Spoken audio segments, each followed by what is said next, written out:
She raised her son alone, worked overtime for decades, and paid for every board of her lake house. But the people she loved most tried to take it all.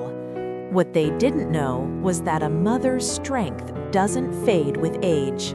The first weekend in May, the Ozarks smell like boat gas, fried catfish, and teenage sunscreen. I was supposed to be part of that smell. Instead, I was standing in the parking lot of the Super 8 off Highway 54, holding a cardboard box of my own underwear, while my daughter-in-law Brittany changed the Ring camera password on the house I built with 33 years of overtime and summer school pay. I'm Donna Jean Wheeler, 69 years old, retired English teacher from Camdenton, R3, widow of Ronnie Wheeler, God rest his soul, and the sole name on the deed to 114 Lakewood Point Drive, Osage Beach, Missouri. That cedar and stone house with the double deck and the vintage 1968 Chris Craft bobbing at my private dock is not the family lake house. It is my house. I have the paid-off abstract in a fire safe to prove it. But Brittany, 37, St. Louis real estate license, iced coffee voice, and the kind of highlighted hair that costs more per month than my first car, had decided otherwise. It started innocently enough. Last Christmas, she cornered me after too much spiked eggnog. "Miss Donna, you're down there all by yourself half the year. That big house just sits empty. Don't you think it's time to downsize? Think of the kids' college fund." I smiled, the way teachers do when a student asks if the paper is really due tomorrow. "Honey, I like my big empty house. I earned every empty room." She laughed like I'd told a cute joke. I should have known then. 3 months later, my son Travis called. His voice had that tight sound it gets when Brittany's standing right beside him holding the script. "Mom, we're worried about you living alone. You forgot Ethan's birthday party last month." "I was in Branson with the Red Hat ladies, Travis. I sent the boy a $100 bill and a handwritten card. Checked envelope." "Anyway," he continued, "we think it's best if you move into the new senior apartments off Jefferson Street. They have a shuttle to Walmart and everything. We've already put the deposit down." I felt the first cold drip of fear. "Travis James Wheeler, you did what with whose money?" "It's just a holding deposit, Mom. Refundable. We're trying to take care of you." That was a Tuesday. By Friday, they'd staged what Brittany kept calling an intervention. They showed up with a U-Haul, 2 of her real estate girlfriends, and a man in a cheap suit who introduced himself as Dr. Kessler, geriatric specialist. I was in my kitchen making strawberry rhubarb pie when they walked in without knocking.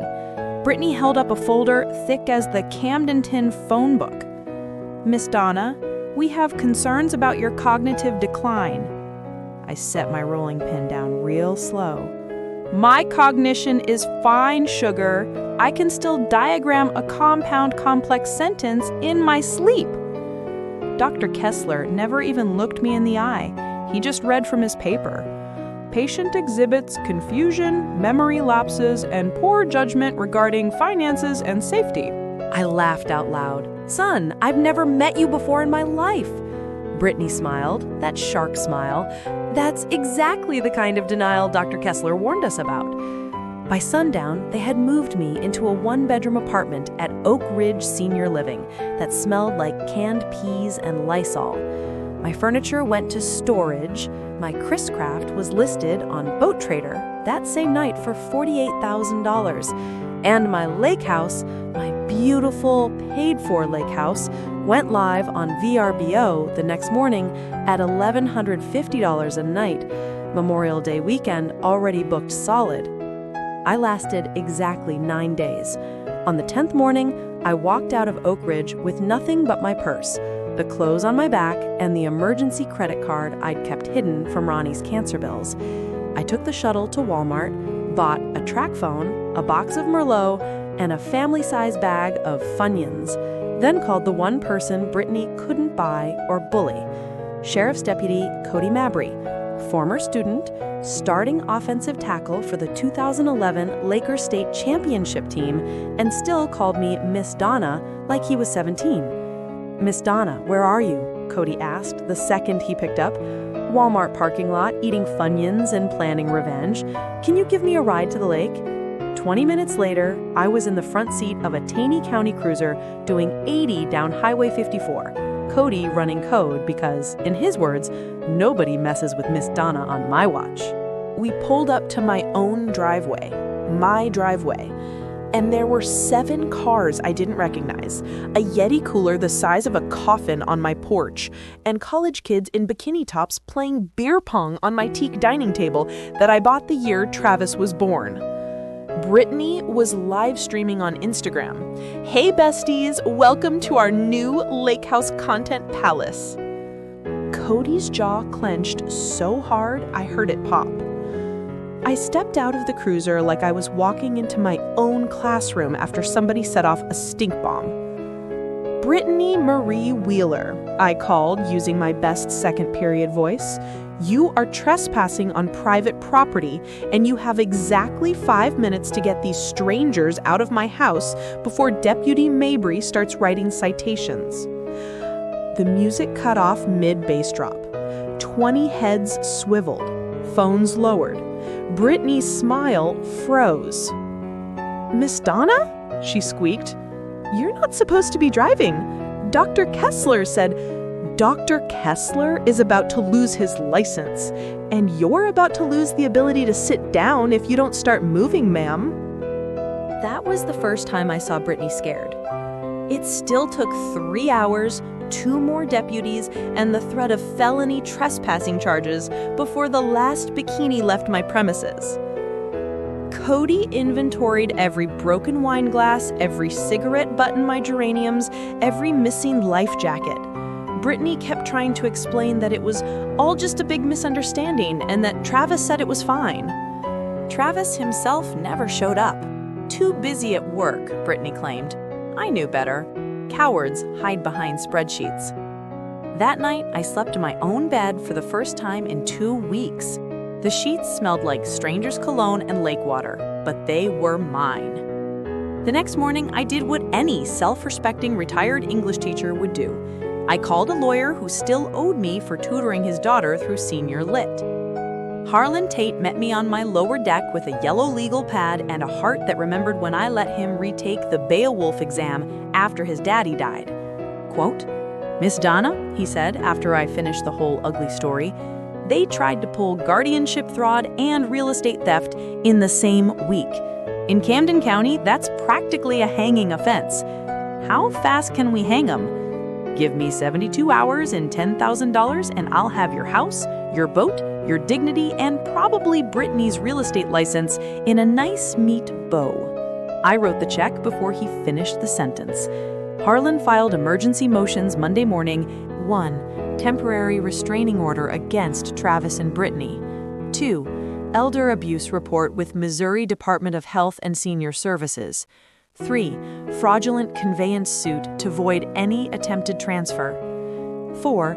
Criminal referral to the Camden County prosecutor for guardianship fraud and theft. By Wednesday, the prosecutor had opened a criminal investigation. Dr. Kessler suddenly remembered he'd never actually examined me and agreed to cooperate in exchange for not losing his license. Turns out $50 and a Starbucks gift card was all it took to buy a dementia diagnosis in certain strip mall clinics. Thursday morning, Brittany showed up alone, mascara tracks down her cheeks, holding a cardboard box like a peace offering. "Miss Donna, can we talk?" I let her stand on the porch. I did not offer sweet tea. "I brought back some of your things," she started, opening the box. My mother's silver candlesticks, the signed first edition of The Great Gatsby I'd bought with my first paycheck, the framed photo of Ronnie holding Travis on the day we brought him home from the hospital. "You mean the things you stole?" I corrected. "We were going to pay you back once the VRBO money came in." "Stop." I held up my hand. "There's only one thing I want to hear from you, and it's not excuses." She waited, clutching that box like a life raft. I want Travis here, in person, tonight. Or Harlan files the criminal charges tomorrow and the newspaper gets the whole story by the weekend. She started crying harder. He won't come. He says you've ruined his life. Good, I said. Then we're even. Friday at dusk, Travis finally showed. He'd lost weight, his tie was crooked, he looked 45 going on 60. Mom, he began. Don't. I pointed to the Adirondack chair across from me. Sit. He sat. For a long minute, we just listened to the water slap the dock and the loons calling across the cove. I'm sorry, he said finally, voice cracking. Sorry for what, exactly? For everything. For letting Brittany talk me into it. For signing those papers. For not standing up when she called you senile. For thinking your house was the answer to my money problems. I let the silence stretch. You know what hurts the worst, Travis? I would have given you the money.